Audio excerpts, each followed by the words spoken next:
Assalamualaikum warahmatullahi wabarakatuh. Saya Ella Hayati dari kelas 1 NPM 190200008. Di sini saya akan mempresentasikan mengenai jawaban dari pertanyaan UAS mata kuliah Akuntansi Keuangan Menengah semester 3. Pertanyaan yang pertama, presentasi mengenai contoh kasus perhitungan dana kas kecil, metode tetap dan metode fluktuatif atau berubah-ubah. Sebelum ke perhitungan, saya akan membacakan definisi mengenai metode tetap dan metode fluktuatif. Metode tetap adalah metode pembukuan kas kecil yang dimana rekening kas kecil jumlahnya selalu tetap. Setiap pengeluaran kas terjadi, pemegang petty cash atau kas kecil tidak serta-merta langsung mencatatnya, tetapi hanya sekedar mengumpulkan bukti transaksi pengeluarannya. Selanjutnya, metode fluktuatif adalah suatu metode pengisian dan pengendalian kas kecil yang dimana jumlah kas kecil akan selalu berubah-ubah atau sesuai dengan kebutuhan. Sistem ini menghendaki bahwa jumlah nominal kas kecil tidak ditetapkan, akan tetapi sesuai dengan kebutuhan. Selanjutnya, contoh kasus perhitungan dan jurnal dana kas kecil, metode tetap dan metode fluktuatif.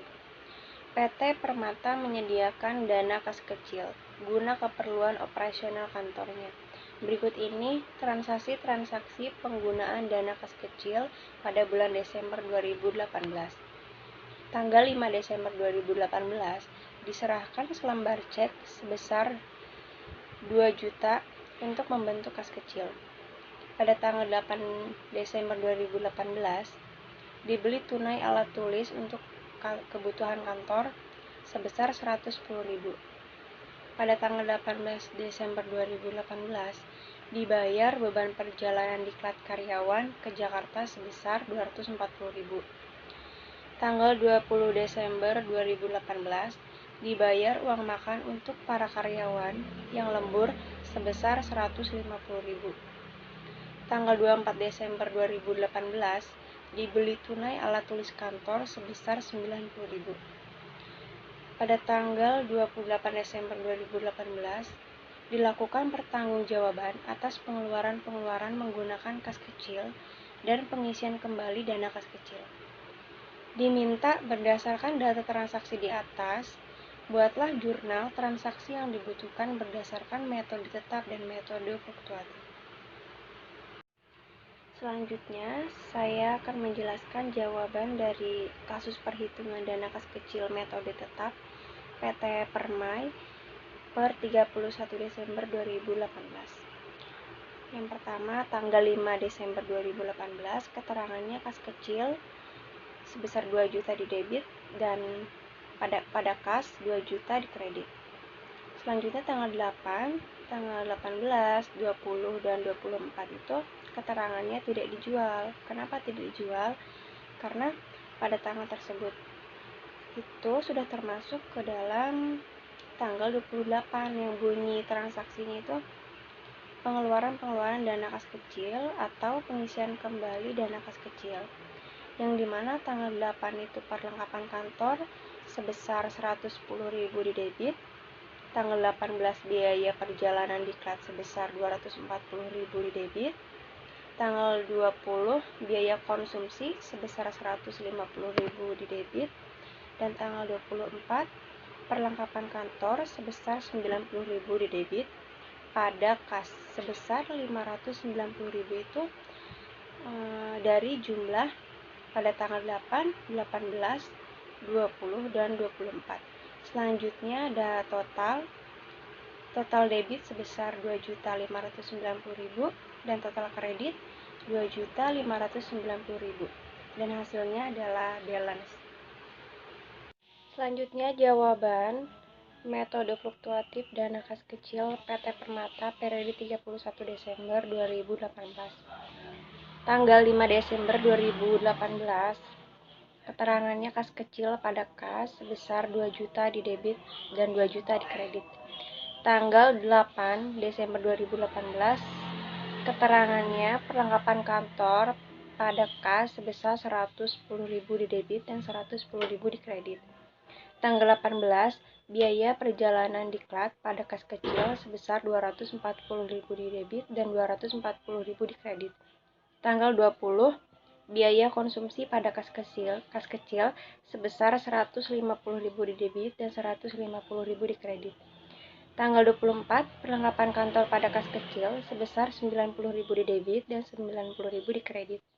Tanggal 28, kas kecil pada kas sebesar 590.000 di debit dan 590.000 di kredit. Selanjutnya jumlah dari debit sebesar 3.180.000 dan di kredit sebesar 3.180.000. Hasilnya adalah balance. Selanjutnya ke pertanyaan yang kedua. Persentase membahas mengenai contoh kasus perhitungan analisis umur piutang. Sebelumnya saya akan memaparkan pengertian umur piutang atau laporan umur piutang merupakan sebuah bentuk laporan untuk mengetahui posisi piutang dengan melakukan pengelompokan piutang pada periode tertentu. Melalui pengelompokan tersebut, maka manajemen perusahaan bisa mengetahui posisi piutang sehingga dapat mengambil kebijakan keuangan yang tepat. Nah, selanjutnya menuju ke kasus perhitungan analisis umur piutang. Neraca saldo PT Makmur periode 31 Desember 2012 terdapat saldo piutang dagang sebesar 32.310.000 dan cadangan penghapusan piutang sebesar 1.450.000. Berikut ini daftar faktur penjualan kredit yang belum dibayar pada tanggal 31 Desember 2012. Nah, ini adalah faktur penjualan kredit yang belum dibayarkan pada tanggal 31 Desember 2012. Sebelum ke penjelasan faktur, saya akan menjelaskan sedikit tentang syarat pembayaran 2/10 N/60. 2/10 itu apabila utang pembelian dibayar 10 hari dari pembelian mendapatkan diskon 2%, dan N/60 maksudnya adalah pembayaran utang pembelian paling lambat 60 hari dari pembelian barang. Nah, selanjutnya ke faktur nomor 1, debitur Toko Maju Jaya, tanggal faktur 22 September 2012, harga faktur 2.500.000, syarat pembayaran 2/10 N/60, tanggal jatuh tempo 21 November 2012. Nomor 2 ada Toko Maju Jaya, tanggal faktur 25 November 2012, harga faktur 2.900.000, syarat pembayaran 2/10 N/60, tanggal jatuh tempo 24 Januari 2013. Nomor 3 ada Toko Anggrek, tanggal faktur 22 Oktober 2012, harga fakturnya sebesar 3.200.000, syarat pembayaran 2/10 N/60, tanggal jatuh tempo 21 Desember 2012.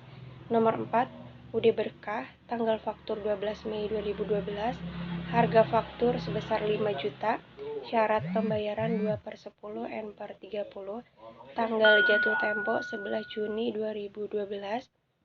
Nomor 5 ada CV Barokah, tanggal fakturnya 25 September 2012, harga fakturnya sebesar 1.100.000, syarat pembayaran 2/10 N/60, tanggal jatuh tempo 24 November 2012.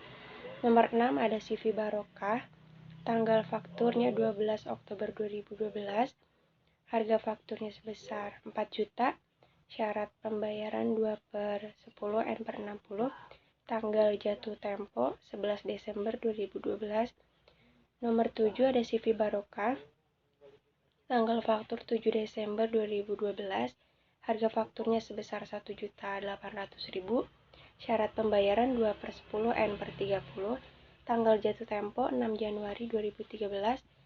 Nomor 8 ada PT Cahaya, tanggal faktur 27 Desember 2012, harga faktur 7.500.000, syarat pembayaran 2/10 N/30, Tanggal jatuh tempo 26 Januari 2013.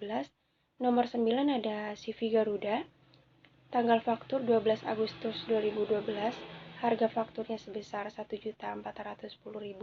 Syarat pembayaran 2/10 N per 60. Tanggal jatuh tempo 11 Oktober 2012. Dan yang terakhir nomor 10 ada CV Garuda. Tanggal faktur 7 Oktober 2012. Harga fakturnya sebesar 2.900.000. Syarat pembayaran 2/10 N per 60. Dan tanggal jatuh temponya 6 Desember 2012. Selanjutnya ada jumlah dari harga faktur sebesar 32.310.000. Lanjut, manajemen perusahaan menetapkan persentase penghapusan piutang berdasarkan kelompok umur piutang, yaitu belum kadaluarsa sebesar 1%, lewat 1-30 hari 3%, lewat 31-60 hari 5%, lewat 61-90 hari 15%, dan lewat 90 hari 20%. Diminta buatlah perhitungan analisis umur piutang. Nah, ini adalah analisis umur piutang PT Makmur periode 31 Desember 2012. Di sini ada kategori umur piutang, belum jatuh tempo 1 sampai 30 hari, jatuh tempo 31 sampai 60 hari, jatuh tempo 60 sampai 90 hari, dan jatuh tempo lebih dari 90 hari. Yang pertama ada nama pelanggan toko Maju Jaya. Jumlah saldo piutangnya sebesar 5.400.000. Belum jatuh tempo sebesar 2.900.000. Dan jatuh tempo 31 sampai 60 hari sebesar 2.500.000. Yang kedua ada toko anggrek. Saldo piutangnya sejumlah 3.200.000. Dan jatuh tempo 1 sampai 30 hari sebesar 3.200.000. Yang ketiga ada UD Berkah.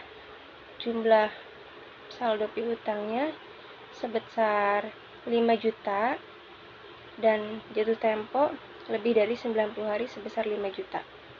Yang keempat ada CV Berkah. Saldo piutangnya sebesar 6.900.000 dan belum jatuh tempo sebesar 1.800.000. Jatuh tempo 1 sampai 30 hari sebesar 4 juta dan jatuh tempo 31 sampai 60 hari sebesar 1.100.000. Yang kelima ada PT Cahaya. Saldo piutangnya sebesar 7.500.000 dan belum jatuh tempo sebesar 7.500.000. Ada yang keenam ada CV Garuda. Saldo piutangnya sebesar 4.310.000 dan jatuh tempo 1 sampai 30 hari sebesar 2.600.000 dan jatuh tempo 60 sampai 90 hari sebesar 1.410.000. Nah, jumlah dari saldo piutang tersebut senilai 32.310.000. Jumlah dari belum jatuh tempo sebesar 12.200.000. Jumlah dari jatuh tempo 1 sampai 30 hari sebesar 10.100.000 dan jumlah dari jatuh tempo 31 sampai 60 hari sebesar 3.600.000 dan jatuh tempo 60 sampai 90 hari berjumlah 1.410.000 dan jumlah dari jatuh tempo lebih dari 90 hari senilai 5 juta. Dan di sini ada cadangan penghapusan piutang. Saldonya adalah 1.816.500.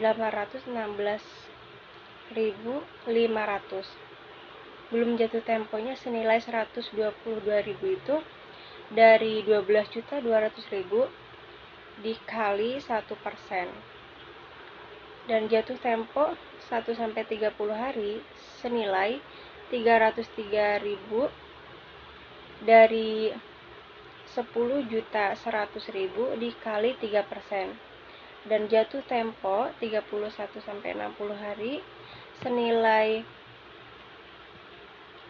180.000 dari jumlah 3.600.000 dikali 5% dan jatuh tempo 60 sampai 90 hari berjumlah cadangan penghapusan piutangnya sejumlah 211.500 dari 1.410.000 dikali 15% dan jatuh tempo lebih dari 90 hari.